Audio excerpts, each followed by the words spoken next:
Et c'est des cas qui existent. Vous avez des gens qui sont carrément dans la vente comment on appelle ça? La traite des personnes. Ouais, c'est le trafic, la traite des personnes, des êtres humains. Ils vendent une personne comme si c'était une marchandise. Ils enlèvent des bébés qui peuvent passer à d'autres personnes moyennant de gros montants. Comme ce cas, $300. Ce serait bien qu'on sache ce qui s'est réellement passé. Pour le cas de la dame, la dame peut se murer dans le silence, mais les enquêtes révéleront ce qui s'est réellement passé. Depuis combien de temps elle est dans la pratique, si elle trempe dedans depuis plusieurs années déjà. Pourquoi le fait-elle? Pour quel but? Pour quelle fin? On suppose que si elle a pu donner $300, c'est justement pour s'enrichir.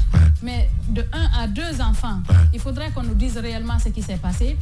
Et en même temps, les enfants aujourd'hui, pour certaines personnes, c'est une banalité. Mara parlait du cas de la fillette qui a été prise dans un village, qui s'est retrouvée avec une dame, qui l'a battue à mort finalement. Elle l'a envoyée, sachant que la petite était pratiquement mourante, elle l'a envoyée dans une clinique. Elle dit simplement au médecin de faire une perfusion à la petite. Il a fallu que les médecins lui disent, mais c'est pas à vous de dire ce qu'on doit faire. C'est pour vous dire que nous sommes au mois de juin, c'est le mois de l'enfance. Mais il y a tellement de choses que subissent les enfants, les bébés à travers le monde. Et c'est une réalité que nous sommes en train de vivre là aujourd'hui. Ce qui fait qu'il faut mettre du sérieux dans cette enquête pour qu'on sache effectivement ce qui s'est passé. Parce que vous avez, comme Tamba a révélé un pan de notre société qui fait que généralement les gens peuvent se lancer dans cette pratique. Vous avez des femmes qui comment on appelle, simulent de force grossesse. Pendant 9 mois, elle met des habits, elle fait des choses pour dire qu'elle est enceinte alors qu'elle ne l'est pas, tout en s'attendant à négocier à avoir un enfant quelque part. Ça peut être un enfant volé, un enfant acheté quelque part. Ça, c'est le regard de la société qui fait ça. Mais en même temps, il faudrait comme il a dit, qu'on réussisse vraiment à sortir de cette situation, qu'on se dise qu'un enfant, c'est Dieu qui nous donne. Si on ne l'a pas, c'est que Dieu n'a pas voulu que nous l'ayons. Je leur ai parlé de 2 cas que moi j'ai vécu. Une femme qui a vécu 10 ans dans un mariage, qui a été insultée, chassée finalement. Elle a divorcé de ce mariage, elle s'est remariée. La même année, elle a conçu.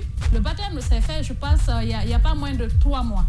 Elle a eu son enfant. J'ai une cousine qui a épousé un monsieur, ils ont vécu ensemble. Il a fallu que ce dernier décède. Qu'elle se remarie, qu'elle fasse son enfant. Donc il y a des cas comme ça qui arrivent. Une question de compatibilité, une question de traitement. Dans nos sociétés, il y a des hommes qui pensent que c'est pas de leur faute, ils ne doivent pas aller à l'hôpital. Ils ne doivent pas aller faire des examens. Parce que vous savez qu'il peut arriver dans un couple que le couple se traite. Ça peut être dû à des infections, même de simples infections. Il y a des hommes qui se disent, bon, va te traiter, moi je ne peux pas faire ça. Alors que c'est le couple. Le couple, c'est quelque chose.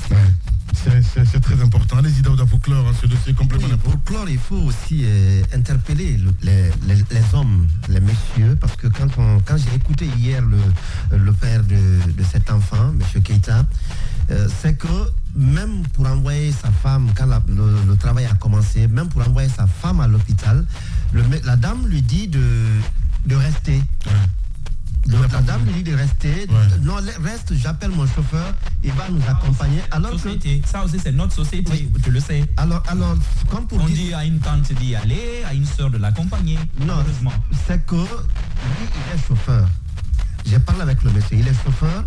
Mais quand sa femme a commencé le travail, il a appelé sa tante qui ne répondait pas.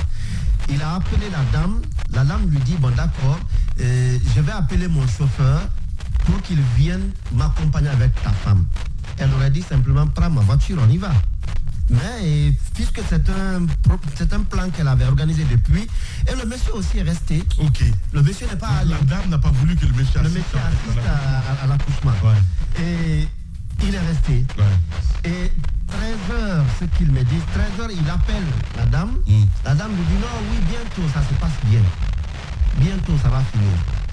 Et les deux ne sont retournés à la maison qu'entre 21h et 23h. Entre 21h et 23h, c'est à ce moment que les deux sont rentrés à la maison. Quand elle a même appelé, quand il a appelé dans la nuit également, la dame lui dit, non, nous ne sommes plus loin de la maison, nous arrivons. Ils arrivent, la dame l'approche, elle froisse d'abord les yeux. Pour dire qu'il y a un comédien en fait. Voilà. Elle froisse les yeux, elle approche le monsieur. Est-ce que je peux dire à ta femme ce qui s'est passé? C'est ce qui s'est passé. La femme, le monsieur dit, dis-moi d'abord, c'est moi l'homme. Là, l'enfant n'est pas resté. Et très tôt le matin, puisque puisque c'est elle qui a pris l'enfant tout, elle quitte la maison, elle va à Koya. Les parents du jeune viennent maintenant pour savoir ce qui s'est passé tout. Elle est partie à Koya.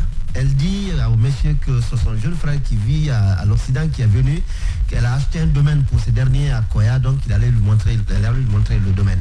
Entre-temps, le monsieur dit, mais mes parents sont venus, ils veulent avoir l'enfant pour qu'on l'enterre. Ah, mais un bébé comme ça, comment tu peux demander l'enterrement d'un bébé comme ça? Incroyable. Elle vient après, on lui demande, elle dit non, comme l'enfant est mort-né, donc elle a laissé au docteur. Une autre question, elle dit, bon, on a jeté l'enfant. C'est pas possible. Oui, elle a jeté l'enfant. Qu'elle a jeté l'enfant dans... Jeté l'enfant, entre-temps, pression, elle dit non, qu'elle a mis l'enfant dans une poubelle. Les grandes poubelles.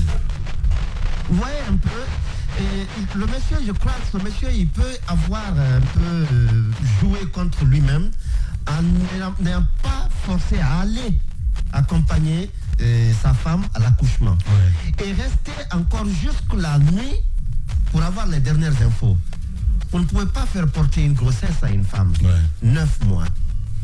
Et l'accouchement arrive, vous restez à distance. Moi, je me dis, il devait être là. Parce que ce qui est arrivé, s'il était là, s'il était même dans la cour de cet hôpital, ce qui est arrivé n'allait pas arriver.